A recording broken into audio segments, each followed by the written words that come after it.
चलिए, तो कल के लेक्चर में बेटा हम लोगों ने केमिकल काइनेटिक्स में जीरो ऑर्डर की सारी बातें हम लोगों ने कर ली थी। जीरो ऑर्डर का rate of half life period देख लिया गया था। जीरो ऑर्डर का अपना हम लोगों ने फॉर्मूला देख लिया था, वो किस पे डिपेंड करता है, किस पे डिपेंड नहीं करता है, वो सारी चीज़ें हम लोगों ने, ग्राफिकल रिप्रेजेंटेशन भी हम लोगों ने कर लिया था, राइट। अब हम बात करेंगे बेटा फर्स्ट ऑर्डर रिएक्शन से, और फर्स्ट ऑर्डर रिएक्शन में क्या देखते हैं हम लोग।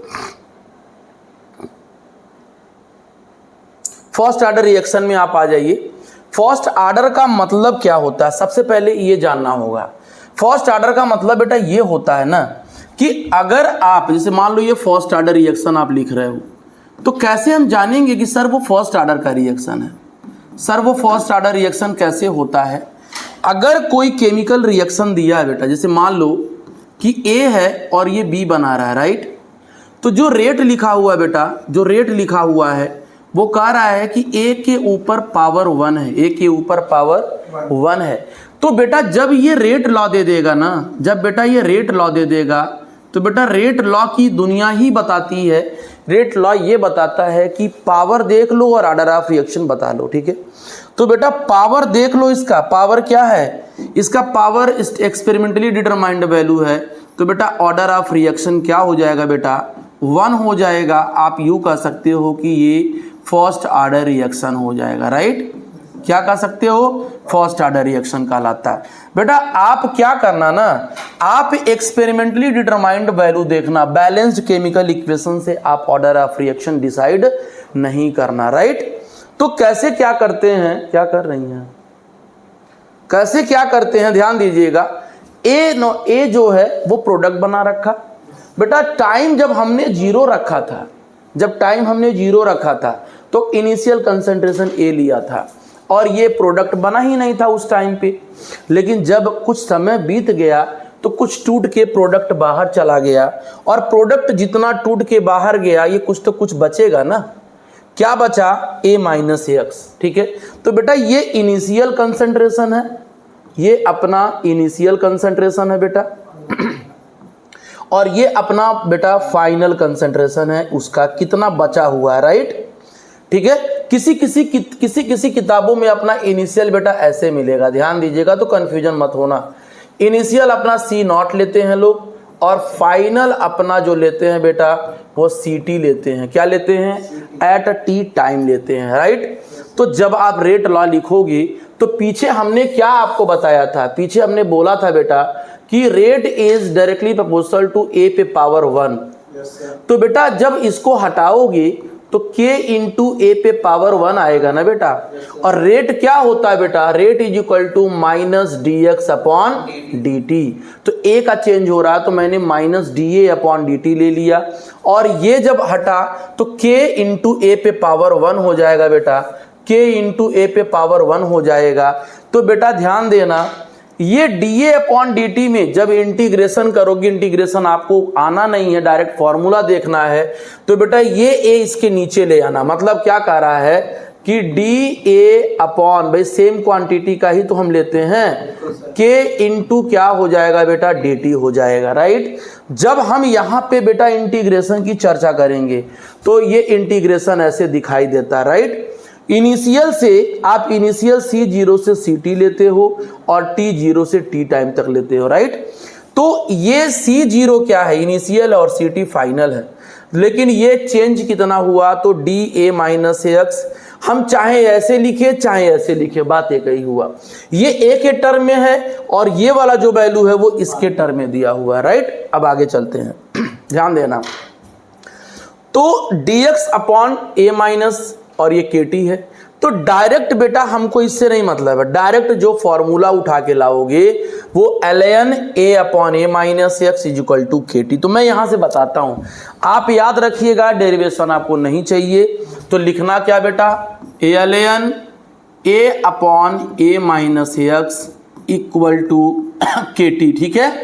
या बेटा कहीं कहीं आपको ऐसे मिल जाएगा, आप ऐसे नहीं लिखना चाह रहे हो तो ln C0 अपॉन क्या मिल जाएगा, CT, और ये मिल जाएगा KT, राइट। तो आपकी मर्जी, आप कुछ भी लिख सकते हो। तो मैं इनके साथ चलता हूं बेटा, इनके साथ चला जाएगा तो हमारा काम निकलेगा अच्छे से, हमारा काम अच्छे से निकलेगा। मैं इनके साथ चलता हूं, मैं इनके साथ चलता हूं तो आपको अच्छा रहेगा, ठीक है। अब सुनना ध्यान से बेटा, इसको ले आता हूं पहले, के टी इक्वल टू बेटा ln a upon a minus x, right. अब क्या करना है बेटा, अब क्या करना है, इसके साथ साथ जब हम के टी की वैल्यू लिखेंगे या के निकालेंगे या टी निकालेंगे तो बेटा k इज इक्वल टू क्या हो जाएगा, 1/t into ln a upon a minus x हो जाएगा, राइट। तो एक फार्मूला अपना ये होगा, लेकिन बेटा सवाल जब करोगे ना तो यहाँ बड़ी मुश्किल आ जाएगी, मुश्किल प्रॉब्लम में आप फंस जाओगे क्योंकि ln में वैल्यू नहीं निकाला जाता है। तो बेटा ln इज इक्वल टू क्या होता है, 2.303 लॉग बेस 10 होता है बेटा, राइट। तो क्या हो जाएगा बेटा, ये हो जाएगा k is equal to 2.303 upon T log a upon a minus X. ये अपना क्या हो जाएगा, एक फॉर्मूला हो जाएगा। बात समझ में आ रहा है, मतलब क्या है बेटा, यहां के अपना क्या है, रेट कांस्टेंट की वैल्यू है बेटा, ये अपना रेट कांस्टेंट की वैल्यू है बेटा। फिर टी आप जान ही रहे हो, ये टाइम को बता रहा है बेटा, और ए अपना बेटा इनिशियल कंसंट्रेशन है, बस फार्मूले से लेके चला जाएगा, इनिशियल कंसंट्रेशन है, और ए माइनस एक्स बच्चा क्या है हमारा, ये फाइनल कंसंट्रेशन है, राइट। तो इस तरीके से आपको देखना होता है। क्लियर है कि नहीं क्लियर है, समझ में आ रहा है ना। अब इसी से आप ग्राफ भी बना लेना, इसी से अपना ग्राफिकल रिप्रेजेंटेशन टाइम और कंसंट्रेशन में लेके दिखा सकते हो। तो ये फॉर्मूला समझ में आ गया, चलिए आगे चलते हैं। इसीलिए मैंने फॉर्मूला अलग दिखा दिया क्योंकि यहाँ पे आप फंस भी सकते थे। तो डायरेक्ट फॉर्मूला अपना इस तरीके से मिलेगा। अब आते हैं यहाँ पे, देख लो ध्यान से, देख लो यहाँ पे, सवाल पे आ जाओ बेटा। वही फॉर्मूला है 2.303 अपॉन के लॉग ए नॉट अपॉन 80। बेटा यहाँ ए नॉट इन्होंने क्या बोला, C0 बोलो या ए बोलो। बेटा ए क्या है यहाँ, ये अपना CT है या ए माइनस एक्स है। बात समझे आप लोग। तो a upon a minus X is equal to K आएगा ना बेटा। अब क्या करो, इस पूरे टर्म को उठा के इसके नीचे डिवाइड कर दो, इसका मल्टीप्लाई इसके साथ कर दो, भाई पूरा उठा के नीचे कर दो ना, सिंपल सी बात है, तो पलट जाएगा। मतलब ये है, मैं यहाँ पे समझा देता हूँ आपको, मैं यहाँ पे समझा देता हूँ तो अच्छे समझ में आ जाएगा। जैसे log a upon a minus x, और यहाँ हम लोगों ने क्या लिखा था बेटा, 2.303 upon T is equal to K, यही तो था, यही तो था पीछे। इसको आप क्या करिए बेटा, log a upon a minus x equal to k upon 2.303 upon t. Now log a upon a minus x equal to, ये उलट जाएगा ना बेटा, पलट जाएगा, तो k इंटू क्या हो जाएगा, t और अपॉन 2.303 हो जाएगा, राइट। समझे आप लोग। अब सुनना, ये log a minus log a upon b क्या होता है, log a minus log b। तो बेटा log a minus log a minus x और k अपॉन 2.303 इंटू टी हो जाएगा। बोलिए कोई दिक्कत। आपको फाइनल में मान लो को लेके चलना है, मान लो फाइनल को लेके, या आप log a के टर्म में लेके चल रहे हो अगर, तो क्या हो जाएगा बेटा, 2.303 into T plus log a minus x हो जाएगा, और ये फॉर्मूला अपने पास मिल जाएगा, ये फॉर्मूला अपने पास मिल जाएगा। आप सुनना बेटा, इसी से तो ग्राफ मिलेगा। एक बात बताओ, ये y हो गया, ये mx, और क्या मिल गया, c मिल गया। बेटा y एक्सिस पे ये ले लिया जाए, x एक्सिस पे t ले लिया जाए, इंटरसेप्ट आएगा, तो हम क्यों ना यही डायग्राम बना के आपको बता दें। बेटा ये x एक्सिस है, ये y एक्सिस है, उठा के ले आइए, y आपको मिलेगा log a, और x एक्सिस पे क्या मिलेगा, टाइम। बेटा स्लोप पॉजिटिव, स्लोप पॉजिटिव, तो स्लोप पॉजिटिव दिखा दीजिए। ये किसकी वैल्यू बेटा हो जाएगा, log a माइनस एक्स हो जाएगा, और एक्स, ये जो स्लोप आ रहा है बेटा ना, वो स्लोप किसके बराबर आएगा जरा देख लीजिए। तो अपना जो स्लोप आएगा वो क्या आएगा बेटा, k अपॉन 2.303 पर आएगा। ये अपना स्लोप आ जाएगा, ये अपना स्लोप आ जाएगा। लेकिन अगर आप y एक्सिस पर a माइनस एक्स वाली वैल्यू लेना चाह रहे हो, अगर y एक्सिस पर ये लेना चाह रहे हो तो कैसे करोगे, बात समझे। तो एक बार बेटा यही वाला फॉर्मूला मैं उठा के ले आ रहा हूं, ये वाला बस ध्यान देना, ध्यान देना। log a, ध्यान देना बेटा, log a minus x equal to क्या है बेटा, इक्वल टू क्या है, k upon 2.303 into T, k upon 2.303 into T. बेटा अब मैं चाह रहा हूं कि a माइनस एक्स अपने y एक्सिस पे आ जाए, तो हम चाहेंगे तो आएगा भी आएगा। मतलब ये हुआ कि minus log a minus x equal to k upon 2.303 into T. बेटा ये तो माइनस में आ जाएगा ना log a, अब माइनस जब हटाओगे आप तो log a माइनस एक्स जो हो जाएगा माइनस k अपॉन 2.303 बेटा, और ये बेटा हो जाएगा log a। अब बोलोगे सर इसके अंदर जब ग्राफ में लेके चलोगे तो क्या बनेगा, सर ये ग्राफ क्या बनेगा देख लीजिए। ये ग्राफ सर जो बनेगा ना, ये x एक्सिस है और ये अपना y एक्सिस पे। सर x एक्सिस पे क्या होता है सर, x पे तुम्हारा क्या हो जाएगा, ये ये तुम्हारा y हो जाएगा, ये तुम्हारा y हो जाएगा, mx प्लस c हो जाएगा। सर c तुम्हारा क्या आ रहा है, log a आ रहा है, लेकिन इंटरसेप्ट निगेटिव में आ रहा है, तो ठीक है ये वैल्यू जो आ जाएगी वो log a हो जाएगी, और ये जो वैल्यू हो जाएगी log a माइनस एक्स, और जो स्लोप बेटा आ जाएगा वो माइनस k अपॉन 2.303 आ जाएगा। कितना बेहतरीन बात है, इससे कोई दिक्कत तो आना नहीं है। तो अब बेटा हम चलते हैं अपने फॉर्मूले पे। तो तुमसे क्या पूछा, देखो सारा ग्राफ मैंने बता दिया, सारा ग्राफ हम लोगों ने देखा बेटा। ये भी हम लोगों ने एक ग्राफ में देख लेंगे, ये भी ग्राफ हम लोगों ने देख, इधर वाला ग्राफ देख लो कैसे है। फर्स्ट ऑर्डर में जब इसके थ्रू चलोगे ना तो ये स्लोप घटेगा निगेटिव साइन में, तो सबसे ज्यादा बेटा हमारा ग्राफ इस पे ध्यान देना, ये वाला ग्राफ निगेटिव स्लोप आपका इंटरसेप्ट जो आ रहा है, बात समझ में आ रहा है। अब आते हैं कि बेटा इसका हाफ लाइफ पीरियड कैसे निकाला जाता है, बढ़े आगे। हाफ लाइफ पीरियड कैसे निकाला जाता है बेटा, इसका हाफ लाइफ पीरियड कैसे निकाला जाता है, हाफ लाइफ पीरियड बेटा कैसे निकाला जाता है, हाफ लाइफ पीरियड कैसे इसका निकाला जाता है बेटा। हाफ लाइफ पीरियड को हम क्या बोलते हैं बेटा, टी हाफ बोलते हैं। तो बेटा ये बोल क्या रहा है, कह रहा है कि अगर आप टाइम 50% करते हो तो इनिशियल जो कंसंट्रेशन है वो 50% ही तो टूटेगा।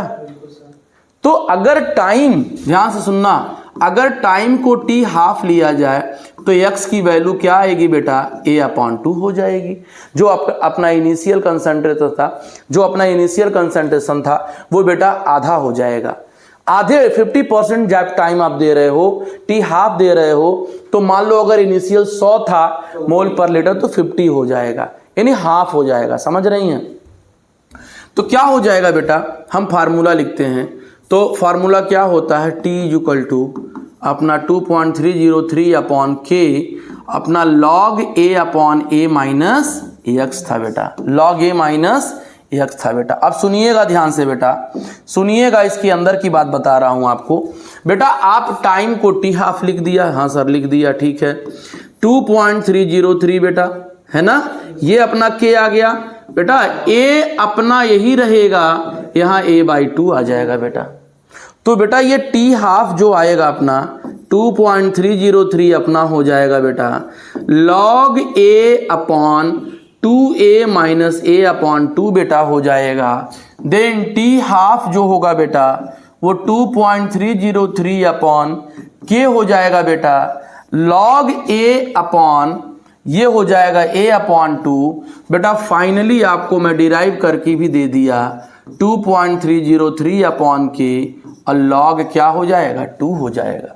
log क्या हो जाएगा, 2 हो जाएगा बेटा। log 2 की जो वैल्यू होगी बेटा log 2 की जो वैल्यू होगी 2.303 अपॉन के और log 2 की वैल्यू 0.3010 तो टी हाफ जो आएगा बेटा 0.693 अपॉन क्या हो जाएगा बेटा के हो जाएगा, ये अपना फॉर्मूला है, के हो जाएगा, ये अपना फॉर्मूला है। अब तुमसे ये पूछेगा कि सर टी हाफ और इनिशियल में क्या कोई रिलेशन है क्या? सर टी हाफ और इनिशियल में कोई रिलेशन है क्या? सर टी हाफ और इनिशियल में कोई रिलेशन, आगे बढ़ूं?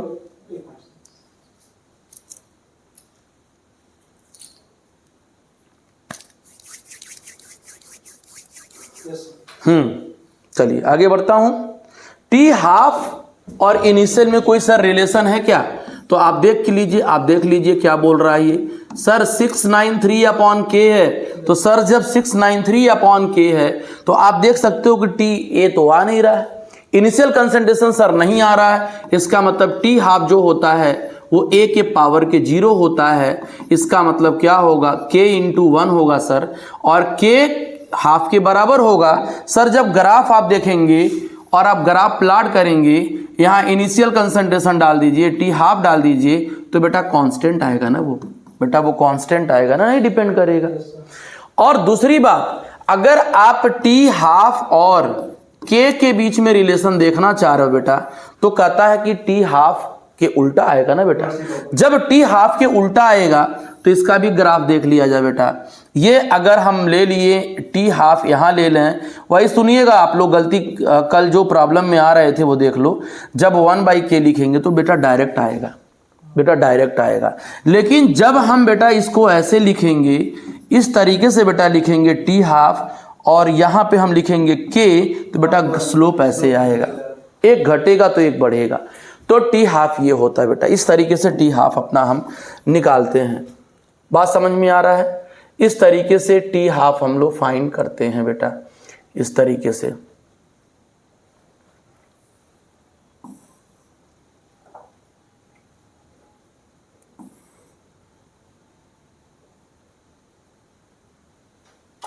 बढ़ा जाए, बढ़ा है बेटा। चलिए इस तरीके से अब सुनिएगा, अब सुनिएगा। कहता है कि सर अगर रिएक्शन 75% कंप्लीट होता है तब क्या होता है? तो याद रखना बेटा, याद रखना, पूछ रहा है कि इफ रिएक्शन इज 75% कंप्लीटेड। बेटा अगर रिएक्शन 75% कंप्लीटेड हो रहा है तो आपको ये बोलना है, आपको ये बोलना है कि सर ए आप 100 लिए थे और x कितना हो गया 75, तो सर a माइनस एक्स कितना हो जाएगा 100 माइनस 75, सर कितना हो जाएगा 25।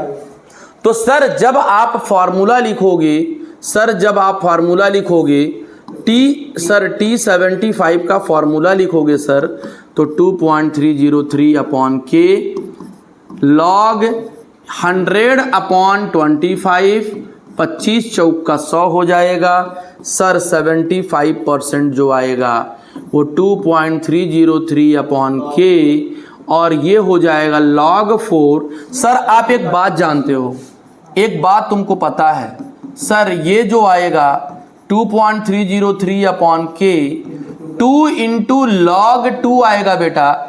और एक बात तुमको मैं यही सिखाना चाह रहा हूँ, एक बात कि सर log 2 है और 2 है। एक बात बताइए, इसके जगह पे हम क्या टी हाफ लिख सकते हैं इसके जगह पे? तो सर टी 75% में क्या होगा सर, टी हाफ इंटू 2 हो जाएगा।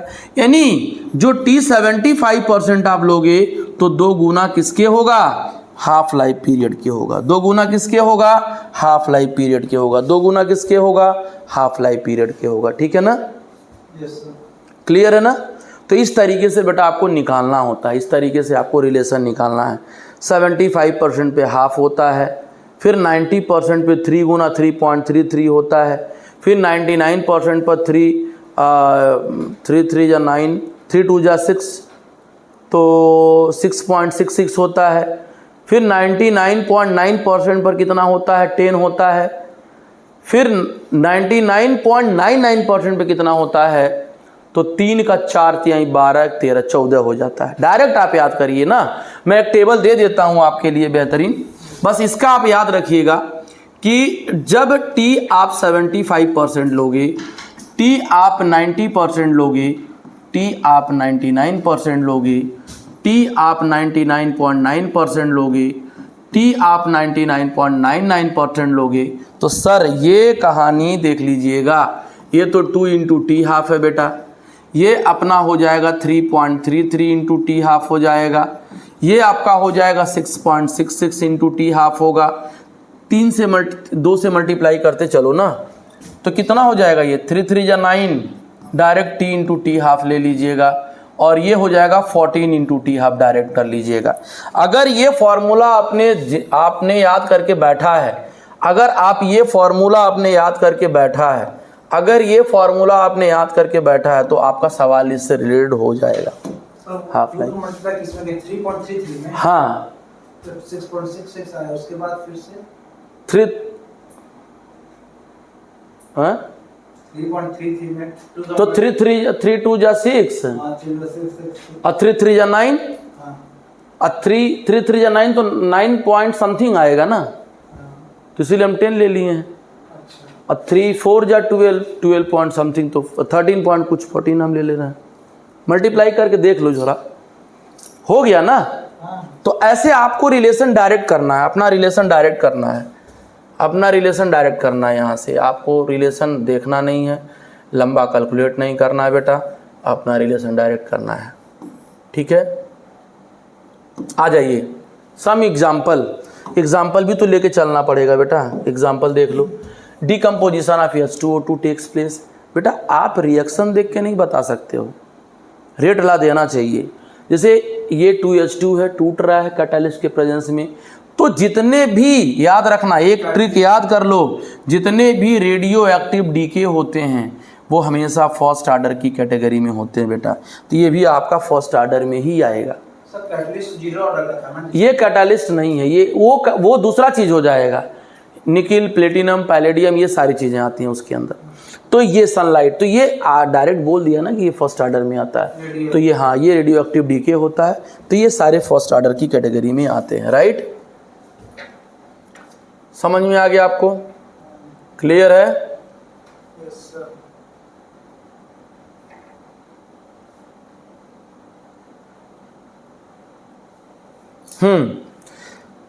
अगर मान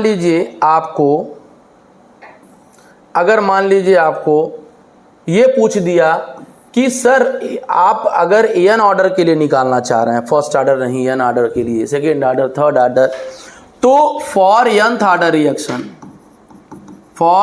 ऑर्डर रिएक्शन बेटा KT क्या होता है, C0 power 1 minus n minus CT power 1 minus n upon 1 minus n।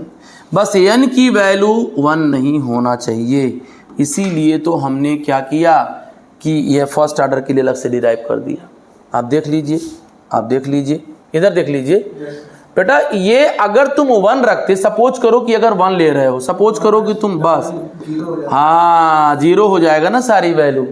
और अगर आप n की वैल्यू 2 रख रहे हो तो क्या आएगा बेटा, KT is equal to C0 1 minus 2 minus CT माने 1 माइनस 2 अपॉन 1 माइनस 2 हो जाएगा बेटा। KT की जो वैल्यू आ जाएगी, KT की वैल्यू जो आ जाएगी वो C0 इन्वर्स आ जाएगी बेटा, CT इन्वर्स आ जाएगी, और ये आ जाएगा -1। राइट, तो एक बात बताओ, थोड़ा सा हम लोग इसमें जरा मंथन कर लें कि 1/C0 1/CT -1 ले लें तो क्या ये वैल्यू नहीं पलट जाएगा? तो KT equal to CT minus C0 हो जाएगा, और K इक्वल टू 1/T, और ये हो जाएगा बच्चा CT माइनस C0। तो A आपका सेकेंड ऑर्डर के लिए ले सकते हो। मैंने बोला ना, सिर्फ आप 0 फर्स्ट के लिए नहीं लेना, बाकी आप शॉर्टकट, ये फॉर्मूला है, ब्रह्मास्त्र है, आप इससे आप ऑर्डर ऑफ रिएक्शन निकाल सकते हो। राइट, बस फॉर nth ऑर्डर के लिए, बस खत्म। ठीक है, आ जाइए, pseudo order of reaction. Pseudo मतलब होता है कि गलत दिखना, ठीक है, जिसकी मॉलिक्यूलरिटी और ऑर्डर ऑफ रिएक्शन सेम ना हो। मॉलिक्यूलरिटी कुछ और बोल दे और ऑर्डर ऑफ रिएक्शन क्या। तो क्या कह रहा है बेटा, देख लिया जाए एक बार देख लिया जाए, जो बोल रहा है उसको देख लिया जाए कि sir order of reaction is something Altered by the condition. A reaction whose order is different from the actual order due to the excess concentration of one of the reactant is known as pseudo order of reaction. Here, depending upon the condition, a second order reaction can behave as a first order. दिखेगा आपको second order की तरह, लेकिन actual में वो second order का reaction नहीं होता है। क्यों नहीं होता है, जरा रिएक्शन चेक कर लिया जाए। रिएक्शन चेक कर लो, रिएक्शन हो या ना हो, मैं अपने पास से रिएक्शन आपको देता हूँ, टेंशन ना लीजिए। देखिए ध्यान से, आ जाइए।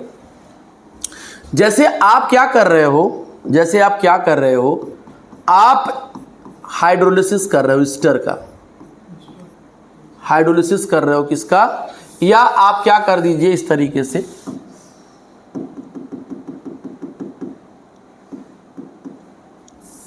क्या हो जाता है यार, देखिए मान लो आप ईस्टर का फॉर्मूला क्या होता है, COO(C2H5), यही होता है ना। और आपने क्या ले लिया, H2O ले लिया एक्सेस में, H2O ले लिया एक्सेस में, H2O क्या ले लिया एक्सेस में, राइट। अब सुनिएगा ध्यान से मेरी बात को बेटा, जब एक्सेस में लोगे तो इनको तोड़ना चाहेगा ये, और तोड़ना चाहेगा तो H प्लस OH माइनस। बोलिएगा बेटा, जब H प्लस OH माइनस देगा तो बेटा ये क्या दे देगा, CH3COOH और C2H5OH। बोलिएगा, नहीं टूटा, हाँ ठीक। एक एसिड बन गया, एक एस्टर, उल्टा हो जाएगा तो स्टेरिफिकेशन हो जाएगा, और दूसरा हाइड्रोलिसिस ऑफ एस्टर है। अब जब आप रेट लिखोगे बेटा, जब आप रेट लिखोगे तो क्या लिखोगे, सर एस्टर तो लिखोगे, सर आप एस्टर लिखना है आपको, और पावर 1 है और H2O एक्सेस में है तो पावर 0 ले लेंगे, एक्सेस वाले को लेते नहीं हैं।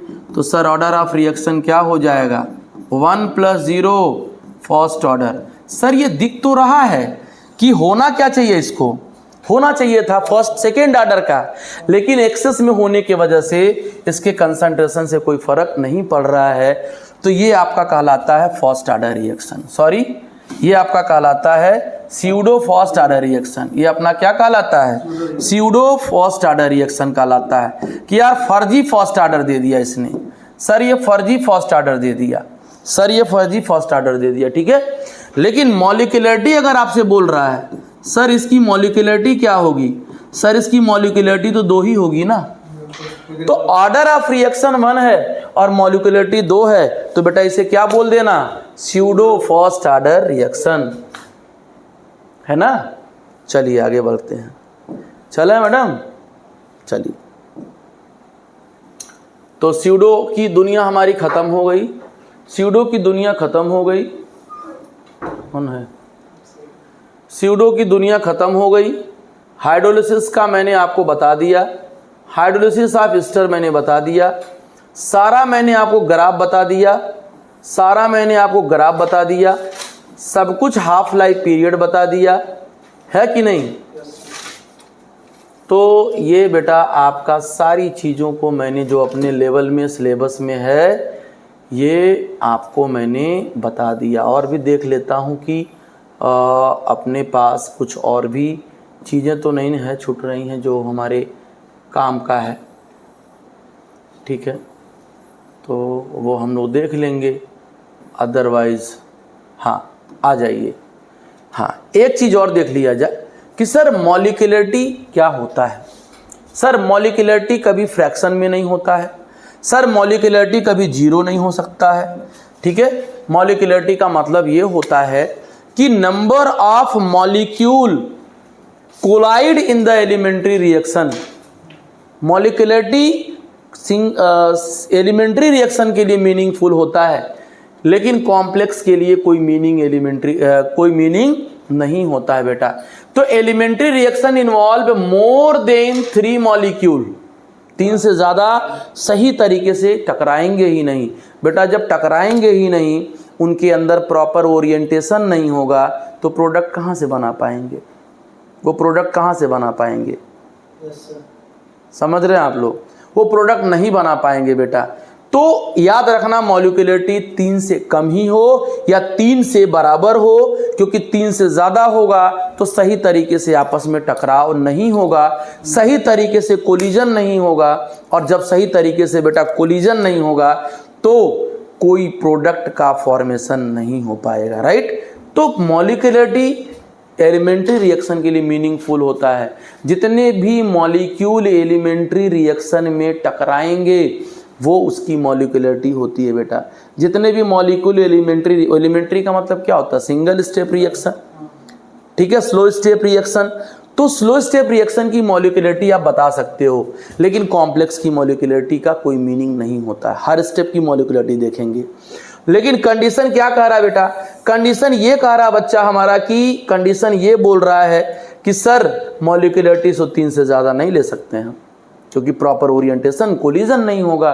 कोलिजन होने के लिए सही डायरेक्शन में टकराव होना चाहिए, राइट। तो चलते हैं, क्या कह रहा है बेटा? कहता क्या है कि number of reacting species taking part in the chemical reaction, elementary reaction बता रहा है। तो ये देखो, ये हमेशा होल नंबर में बेटा होता है, कभी 0 नहीं हो सकता, कभी फ्रैक्शन भी नहीं हो सकता है। लेकिन ऑर्डर ऑफ फ्रैक्शन 0 भी होता है, फ्रैक्शनल भी होता है, इंटीजर भी होता है। बात समझ में आ रहा है?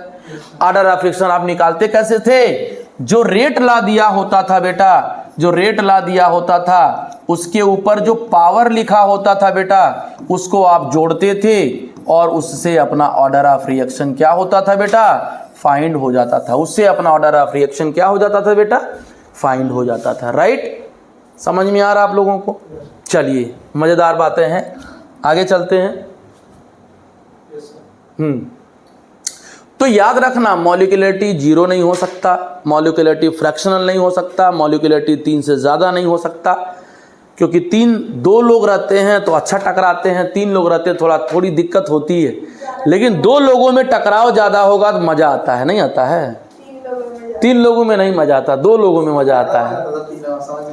2 लोगों में टकराव ज़्यादा आनंद आएगा, नहीं जी? ये 3 लोगों में झगड़ा करना चाह रही हैं। चलिए आगे आगे आगे चलिए, आ जाइए। Molecularity only for elementary reaction, मैंने बोल चुका कि भाई मीनिंग कुछ मतलब होता है तो एलिमेंट्री रिएक्शन का होता है। Elementary as well as complex reaction के लिए ऑर्डर ऑफ रिएक्शन निकाल सकते हैं, लेकिन ये थ्योरेटिकल कॉन्सेप्ट होता है और ये क्या होता है? एक्सपेरिमेंटल। ये सारी बातें हम लोग पीछे कर चुके हैं, सारी बातें हम लोग पीछे कर चुके हैं बेटा। यहाँ से हम लोग पीछे बातें कर चुके थे, तो यहाँ कोई दिक्कत नहीं होना चाहिए।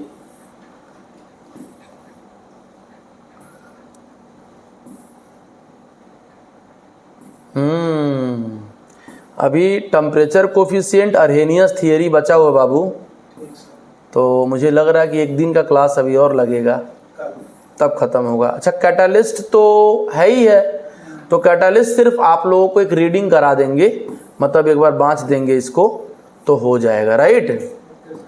तो इसके बाद हमारा मॉलिक्यूलरिटी हो ही चुका है, हम आ जाएंगे, नहीं हम आ जाएंगे। अच्छा चलो, एक सवाल और देख लिया जाए थोड़ा। टाइप ऑफ रिएक्शन बता चुका हूँ, एलिमेंट्री या सिंगल स्टेप रिएक्शन, और कॉम्प्लेक्स का मतलब 1 से ज़्यादा स्टेप में हो, ये चीज़ें होती हैं बेटा। एलिमेंट्री का मतलब क्या होता है? जो रिएक्शन एक ही बार में प्रोडक्ट बना दे विदाउट फॉर्मेशन ऑफ इंटरमीडिएट, वहाँ कोई इंटरमीडिएट ना बनता हो। Formed during the course of a reaction but not present in overall balanced reaction, ठीक। I2 है, H2 से रिएक्शन कर रहा है, 2HI बना रहा है, ठीक है। रेट जो है देख रहे हो, रेट जब तुम इसका रेट लॉ लिखोगे तो बेटा H2 के ऊपर 1 और I2 के ऊपर 1, तो बेटा ऑर्डर ऑफ रिएक्शन क्या हो जाएगा? 1 + 1 क्या हो जाएगा? सेकेंड ऑर्डर हो जाएगा। सॉरी, हाँ ठीक है, सही है, कोई दिक्कत नहीं, ऑर्डर ऑफ सेकेंड तो आ ही सकता है।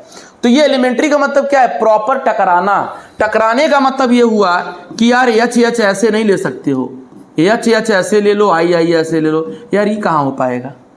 एच तो मिलेंगे आपस में, थोबड़ा इनका लड़ेगा, लेकिन इनका थोबड़ा तो दूर दूर है, तो सही, ये इम्प्रॉपर ओरिएंटेशन कहलाता है। हम आगे बात करेंगे इम्प्रॉपर ओरिएंटेशन कहलाता है बेटा, ठीक है। तो यहाँ पे कोलिजन अच्छी नहीं होगी, बहुत शानदार तरीके से लड़ेंगे नहीं इनका थोबड़ा। जब थोबड़ा नहीं लड़ेगा तो इससे प्रोडक्ट कम बनेगा, इम्प्रॉपर ओरिएंटेशन कहलाता है, राइट। देखिएगा, ये ए बी और सी है, इनसे टकरा करके ये ए सी प्लस बी बना रहा है, पोटेंशियल एनर्जी और प्रोग्रेस ऑफ रिएक्शन है। बेटा ए और बी मिलकर के ये अपना बॉन्ड बनाए हुए हैं, सी अलग किनारे बैठा हुआ है, इनके साथ ये टकराना चाह रहा है, टकरा करके एक कॉम्प्लेक्स बनाएगा जिसे हम बोलेंगे एक्टिवेटेड कॉम्प्लेक्स। क्या बोलेंगे बेटा? Activated complex. लेकिन उस समय उनकी एनर्जी इतना ज़्यादा है कि हाईली अनस्टेबल है, ग्राफ देख सकते हो, पोटेंशियल एनर्जी बहुत ज़्यादा, देख रहे हो कि नहीं देख रहे हो? तो ग्राफ ज़्यादा है, यहाँ पे एनर्जी ज़्यादा है, तो कहता भाई हम नहीं रुक पाएंगे, हमको स्टेबल होना है। तो तुरंत ये बॉन्ड, देखो ये ट्रांजिशन स्टेट में एक्टिवेशन कॉम्प्लेक्स बनाएगा। The state corresponding to the highest potential, वहाँ पे जाके बहुत एनर्जी हाइयर हो जाएगा। फिर जब आपस में मिलते हैं तो ये नीचे आता है, एनर्जी घटती है, प्रोडक्ट बनता है, और इनके बीच में एनर्जी का डिफरेंस ये आ जाता है, ये डेल्टा एच हो जाता है। बेटा ये आपका रिएक्टेंट है तो एचआर हो जाएगा, और ये प्रोडक्ट है तो क्या हो जाएगा? एचपी हो जाएगा। अगर हम ग्राफ से देखें बेटा, तो यहाँ मान लो 0 है, ये 10 है, ये 20 है, ये 30 है, ये 40 है, ये 50 है, ये 60 है। तो बेटा हम रिएक्टेंट का तो 30 दिख रहा है ना, और प्रोडक्ट का कितना दिख रहा है? 50। तो जब डेल्टा एचआर निकालोगे ना बेटा, तो एचपी माइनस एचआर होगा, और 50 में से क्या निकाल दिया जाए? 30। तो लगभग प्लस में, हमारे कहने का मतलब वैल्यू प्लस में आ रहा है। यानी ये ग्राफ किस चीज़ के लिए दिख रहा है? ये ग्राफ एंडोथर्मी के लिए दिख रहा है। किसके लिए दिख रहा है? एंडोथर्मी के लिए दिख रहा है। तो ये कहानी बेटा होता है इनके साथ, ये कहानी होता है। ओरिएंटेशन सही रहेगा ना तो लड़ेंगे, बढ़िया लड़ेंगे, एकदम शानदार। देखो ध्यान से, ओरिएंटेशन 2 होना चाहिए। जैसे अगर एच है, वेट करोगे ना दिक्कत होगा, और आई है बेटा, ये कहलाता है प्रॉपर ओरिएंटेशन। क्या कहलाता है? प्रॉपर। अब यहाँ पर अच्छे से लड़ेंगे और अच्छा प्रोडक्ट बनाएंगे। ये इनसे साथ लड़ेगा, ये इनके साथ लड़ेगा, और लड़ने के बाद ये दोनों एक ट्रांजिशन स्टेट बनाएंगे बेटा। यहाँ बॉन्ड बनेगा नया, और यहाँ बॉन्ड क्या होगा? टूटेगा। यहाँ बॉन्ड क्या होगा? टूटेगा। तो बेटा यहाँ पे जब देखोगे तो ये बॉन्ड ब्रेक होगा, ये बॉन्ड ब्रेक ये बॉन्ड ब्रेक होगा, ये बॉन्ड ब्रेक होगा, ये बॉन्ड फॉर्म होगा, ये बॉन्ड फॉर्म होगा, काट देते हैं। तो फाइनली ये एक्टिवेटेड कॉम्प्लेक्स बनाते हैं, और ये इनकी एनर्जी, ये बेटा इनकी एनर्जी, बच्चा इनकी एनर्जी इतना ज़्यादा होता है कि अनस्टेबल होते हैं, और कहते हैं यार हमको उस ज़िंदगी में नहीं रहना है, मुझे स्टेबल होना है।